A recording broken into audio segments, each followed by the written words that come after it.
Antioquia la más educada. Recuerdo muy bien cuando terminé el bachillerato, aquí cerquita en Envigado, porque yo viví muchos años acá en Envigado, a la entrada de Envigado, y es un lugar que yo quiero entrañablemente. Cuando yo decidí estudiar matemáticas y escogí ser un profesor, mis compañeros me miraban atónitos diciendo, pero ¿vos vas a ser profesor? Y sí, yo voy a ser profesor y voy a ser un científico y voy a ser un matemático. Ninguno escogió el camino de las ciencias o de la enseñanza. Cada quien escogió medicina, economía, ingeniería, arquitectura, todo ese tipo de cosas, y no podían creer que tuvieran un compañero que había decidido ser profesor. Entonces, cuando yo digo que soy mi familia, es en serio, porque yo escogí ser profesor. A mí nadie me dijo que tenía que ser, ni me obligó, nunca nadie, y ese es un privilegio. Yo escogí esta forma de vida y sigo siendo un profesor, y cuando me encuentro con ustedes, entonces estoy con mi familia, la que yo escogí en la vida, y eso siempre me da alegría. La semana pasada, como señaló el señor alcalde, estábamos acá el viernes con el encuentro con los números, con la red de matemáticas, de la que yo hago parte en primera instancia como matemático, y me estaba preguntando ahora, ¿qué tenemos en común un matemático o un profesor de lenguaje, de español? Ya no sé cómo se dice ahora. ¿De cómo se dice? De lenguaje. Bueno, listo. A mí me tocó cuando era español, no sé, no era clases de lenguaje que uno tomaba, ¿cierto? Eso hace mucho tiempo ya. Entonces me preguntaba, bueno, ¿y qué es lo que tenemos en común nosotros? Realmente la esencia. Y no voy a hacer una lista exhaustiva, pero voy a decir 2 o 3 cosas muy sencillas acerca de lo que tenemos en común, de lo que significa ser maestro o ser maestra. Y yo siempre empiezo diciendo esto, y lo voy a utilizar un ejemplo con mi hijo y mi hija, que todos hacen parte también de este mundo de la enseñanza. Y recuerdo cuando me preguntaban, papá, ¿cómo hago yo para motivar a un grupo de estudiantes que no les interesa para nada las matemáticas, les toca tomar matemáticas, pero yo quiero motivarlos?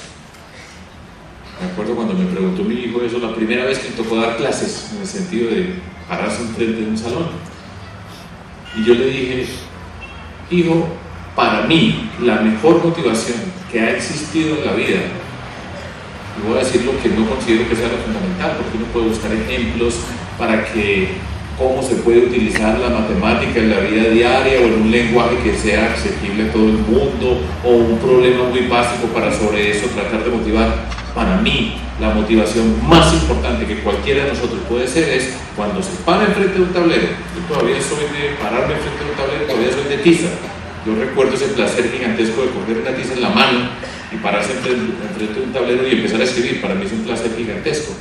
Pero que cuando nosotros nos paremos enfrente de un tablero, cuando tengamos la tiza en la mano o lo que corresponda en el día de hoy, que quienes están al frente digan, tiene la vida en la mano. Esa es la mejor motivación.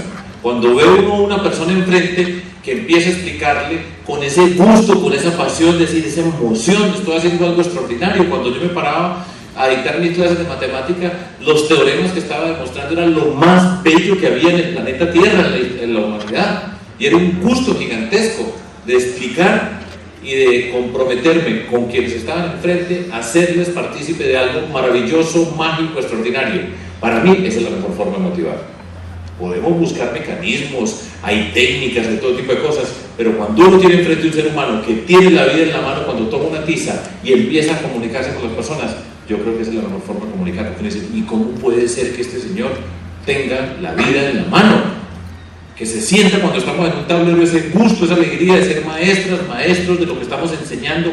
Ese para mí es la mejor forma de motivar. Y yo creo que vale para el lenguaje y vale para las matemáticas, a no ser que aquí estamos expertos internacionales, y si me equivoco pues no importa, porque también nos podemos equivocar. Pero eso es lo que yo pienso, y eso tiene que ver con todos nosotros, y tiene que ver con la razón de ser maestras y maestros. Lo que nosotros escogimos es una forma de vida muy particular, muy especial, y para mí la más extraordinaria del mundo. Por eso la escogí, por eso la he vivido y por eso me siento orgulloso de ser profesor. Esa es una de las características que yo creo que son bien importantes. Hay otra Y con esto voy a terminar porque si no yo empezaría a hablar aquí mucho rato y me da pena también pues, con nuestras invitadas, porque me alegra estar en medio de toda esta cantidad de cosas que tenemos que aprender, pues encontrarme con un grupo como ustedes. Pero voy a dar un salto gigantesco. Y es, ya hablé de la emoción de estar enfrente de una clase y de sentirlo con toda la pasión. Y la segunda, y no es en orden de importancia, la primera sí es la más importante para mí, es la cero, el requisito para todo lo que viene. Pero hay una que me parece a mí muy emocionante y es, que todavía me parece muy emocionante, es tomarse muy en serio preparar la clase. Las clases hay que prepararlas. Podemos haber dictado la misma materia N veces, pero siempre que yo iba a dictar una clase, así lo hubiera dictado en varias oportunidades como nos corresponde, pues yo la dictaba como si fuera la primera vez en la vida. Y ese placer de pararme allá enfrente está íntimamente relacionado con haberme tomado el tiempo para pensar. Y yo siempre voy por una libreta, siempre voy por un cuaderno, siempre voy haciendo notas. Yo nunca en la vida, estoy hablando con mis colegas, con mi familia, por eso hablo en primera persona. Yo nunca me paré enfrente de un tablero con unas hojas viejas amarillas a copiar en un tablero una cosa que ya había visto en otra oportunidad. Jamás. Jamás. Siempre para mí cada clase era como la primera clase.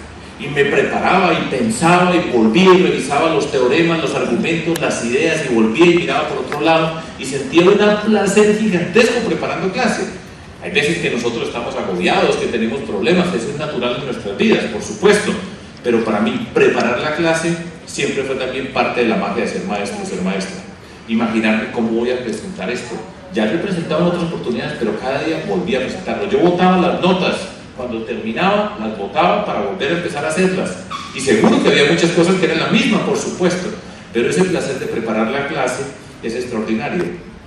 Pensar de una manera u otra, escuché algo, esto se puede hacer de este lado, ¿qué tal si yo les pregunto de esta forma? ¿Qué tal si cuento esto? Todo eso, ¿cómo hago esta demostración?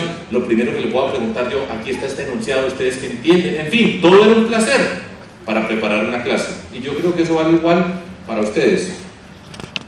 En el lenguaje. Tiene que ser muy emocionante preparar una clase de lenguaje y tiene que ser bien especial enseñar el lenguaje. Yo recuerdo, volviendo a mi colegio, y ya con esto termino, solamente les dije dos cosas: la pasión, el gusto y preparar las clases, bien preparadas, con ganas, con eso se ve cuando uno prepara un tablero, ¿sí? No lean esto, una profesora muy aburrida de frente a un tablero, así como la mejor forma de seducir, de motivar, es la pasión por lo que estamos haciendo. Lo peor que puede hacer uno de nosotros, es pararse aburrido en un tablero a decir, léanse esto. Y en español me pasaba muchas veces. En español, a mí me gusta la lectura, que yo estaba haciendo ahorita, estaba pensando otra vez, ¿cuándo fue que yo aprendí a leer? No me acuerdo cómo aprendí a leer. Yo creo que aprendí a leer muy peladito, muy chiquito, ¿sí? Y toda la vida he tenido los libros a la mano y yo nunca me he preguntado si es bueno o no, si es importante o no. Ese es un privilegio que tuve en la vida. Pero sí me acuerdo muchas veces en clases de español, y qué aburrición tan grande. ¿A ustedes no les pasaba? ¡Qué aburrición! Cuando sacaban esos libros y nos preguntaban unas cosas horribles de gramática y todo eso, pues decían, ¡qué pereza! ¿Sí? Yo no sé, a lo mejor ahora ya es distinto todo, ¿sí? Pero muchas veces fueron muy aburridos. Pero siempre había maestros, maestras extraordinarias que nos hacían ver la magia de todo esto. Entonces, en resumen, gracias por estar acá, gracias por todo este trabajo a la Universidad de Antioquia que ha venido trabajando con nosotros, a todos ustedes, a todas ustedes en ese lugar donde estén, por todas las partes de Antioquia. Gracias por hacer parte de esta familia que somos nosotros y pues hagan esas clases bien entretenidas. Muchísimas gracias. Antioquia la más educada.